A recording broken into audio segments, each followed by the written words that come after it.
नमस्कार, टीवी 9 राजस्थान पर आज की इनसाइड स्टोरी के साथ मैं हूं भविष्य त्यागी। मैंने कई बार आपको यह कहा कि सियासत में किसी भी सवाल का जवाब सीधे नहीं मिला करता।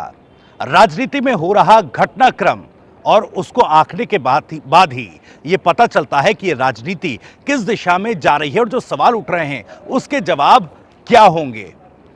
हम आपको आज राजस्थान में वसुंधरा राजे, सचिन पायलट, बीजेपी और कांग्रेस, इन सब के बीच जिस तरह की राजनीति चल रही है और जो इनके बीच सवाल हैं, उसी के जवाब देने की कोशिश करेंगे मौजूदा समय में जो राजनीतिक घटनाक्रम राजस्थान में है। सबसे पहले बात वसुंधरा राजे की।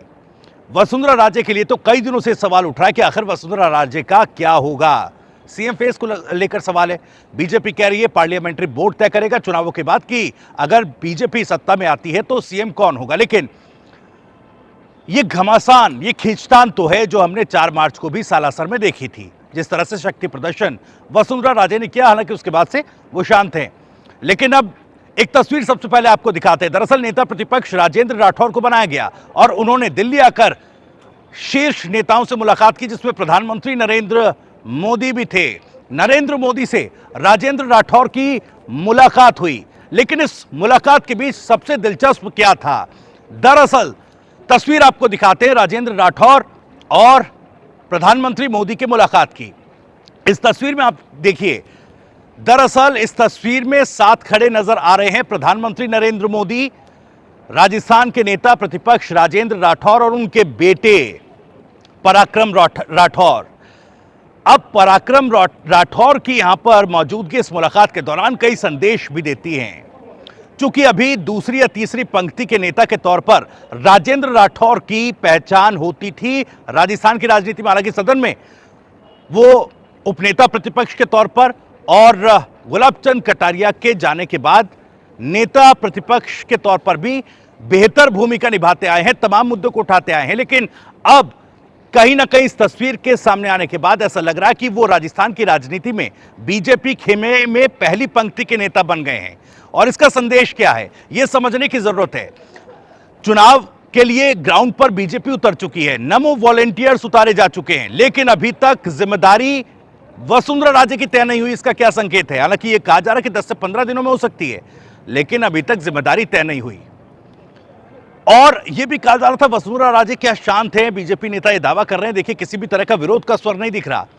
अब बीजेपी के एक नेता जो कि वसुंधरा समर्थक कहे जाते हैं, बीजेपी के राज्यसभा पूर्व राज्यसभा सांसद रह चुके हैं राम नारायण डूडी, उनका भी एक बयान सामने आया। बीते 2 दिन पहले का ये बयान है जो उन्होंने दिया। उन्होंने एक सभा में कहा कि राजस्थान में बीजेपी बिना दूल्हे की बारात लेकर आगे चल रही है। अब जाना कहां है ये पता नहीं, जब दूल्हा तय होगा तब आगे चला जाएगा। इसका संकेत सीधा था, वसुंधरा समर्थक हैं और उसी पक्ष में वो बात करते नजर आए। तो कहीं ना कहीं अलग अलग लोगों की तरफ से, अलग अलग नेताओं की तरफ से अब दबी जबान में ही सही ये बातें आने लगी हैं, या यूं कहें कि पैरवी सीएम पद को लेकर वसुंधरा राजे की जाने लगी है ग्राउंड स्तर पर भी। ये मैसेज देने की कोशिश हो रही है आलाकमान तक। लेकिन जैसे मैंने पहले कहा, जो प्रधानमंत्री मोदी के साथ तस्वीर आई उसके क्या मायने? क्या टीम मोदी पूरी तरह से एक्टिव है और जो चेहरा है वो चेहरा भी तय कर लिया गया?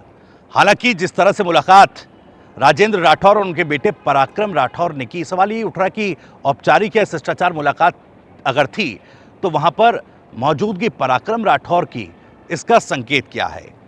क्या बीजेपी में, राजस्थान बीजेपी में राजेंद्र राठौर का कद अब बहुत बड़ा कर दिया गया है और ये टक्कर, ये जो फाइट होने वाली है, ये कहीं ना कहीं उसी तरह की नजर आएगी जिसका इशारा या संकेत मैं कर रहा हूं। कहीं ना कहीं वसुंधरा राजे भी क्या खुद को साइडलाइन महसूस करने लगी हैं। इसी वजह से रामनारायण डूडी का यह बयान, और शिवगढ़ विधानसभा में भी बीजेपी जो समर्थक हैं, वो पूर्व विधायक और कुछ समर्थक जो हैं वो आपस में भिड़ गए। ये भी एक संकेत है, यानी कि अब ग्राउंड से भी कुछ आवाजें उठने लगी हैं या उठवाई जा रही हैं ताकि प्रधानमंत्री तक वो संकेत पहुंचे। तो ये स्थिति बीजेपी की है, वसुंधरा राजे की है अभी। हालांकि आने वाला समय भी बताएगा कि आगे क्या होना है। लेकिन सचिन पायलट की भी बात करेंगे। सचिन पायलट को लेकर हमने आपको बताया था कि राहुल गांधी को लेकर जिस तरह से प्रदर्शन पूरे देश में किए जा रहे हैं, राजस्थान में भी उस तरह के प्रदर्शन ऑर्गेनाइज किए गए, लेकिन वहां से सचिन पायलट की गैर मौजूदगी ने भी बहुत कुछ इशारा दिया। हमने सवाल उठाया कि सचिन पायलट उस वक्त जयपुर में नहीं थे, दिल्ली में थे, और जब हमने सवाल उठाया तो सचिन पायलट खुद सामने आए और उन्होंने तमाम चीजों को कहा, देखिए ऐसा कुछ नहीं है, ये तमाम चीजें अफवाहें फैलाई जा रही है। लेकिन आज जब राजस्थान प्रभारी सुखजिंदर रंधावा से इस बात को लेकर सवाल किया गया तो उन्होंने क्या कुछ कहा, सबसे पहले वो आपको सुनवाते हैं। किसी भी संवाद के दौरे में आपके कार्यक्रम में सचिन पायलट की मौजूदगी नहीं। देखिए, ये तो हमने तो चिट्ठी भेजी और ये दौरा जो है राहुल जी का है कि राहुल गांधी जी का, वो कहीं और बिजी होंगे। उनका जो दूसरा जी अगर कोई नहीं आ सका तो उनके मैसेज भी आए हैं कि हम इस वजह से नहीं आए। मेरा ख्याल कि ऐसी कोई इतनी बड़ी बात नहीं। तो सुना आपने, सुखजिंदर रंधावा ने कहा कि हमने देखिए संभाग स्तरीय जो सम्मेलन उनके हो रहे थे, हालांकि अब तो इसको डिस्ट्रिक्ट लेवल पर वो लेकर जाएंगे, उसके बाद कॉन्स्टिट्यूएंसी लेवल पर लेकर जाएंगे, लेकिन संभाग स्तरीय प्रदर्शनों में सचिन पायलट नहीं आए। पत्र उनको लिखा गया लेकिन उनकी गैर मौजूदगी रही। कारण क्या है, हालांकि इसके बारे में जानकारी उनको दी गई लेकिन मौजूदगी उनकी नहीं थी। लेकिन आप याद कीजिए, राहुल गांधी की भारत जोड़ो यात्रा के दौरान कदम से कदम मिलाते सचिन पायलट नजर आए थे। लेकिन मौजूदा समय में राहुल गांधी या कांग्रेस पार्टी की वो कवायद जिससे कि कांग्रेस पार्टी और राहुल गांधी की छवि को बेहतर बनाने की भी कोशिश है, और केंद्र सरकार के खिलाफ एक बड़ी कवायद के तौर पर जो तानाशाही वर्सेस लोकतंत्र का एक नारा देकर या एक बात कहकर या एक लड़ाई छेड़कर कांग्रेस आगे जाना चाहती है, उस बड़ी लड़ाई को सचिन पायलट तरजीह क्यों नहीं दे रहे हैं, यह अपना बड़ा सवाल। क्या अब देखिए, दोनों ही चीजों को अगर देखा जाए, चाहे वसुंधरा राजे की बात हो या फिर सचिन पायलट की, वसुंधरा राजे शांत जरूर है लेकिन उनके समर्थक बोल रहे हैं। सचिन पायलट पार्टी के जरूरी कार्यक्रमों से दूरी बना रहे हैं। क्या पार्टी लाइन से हटकर दोनों ही नेता एक नई राह पर चल पड़े हैं क्या?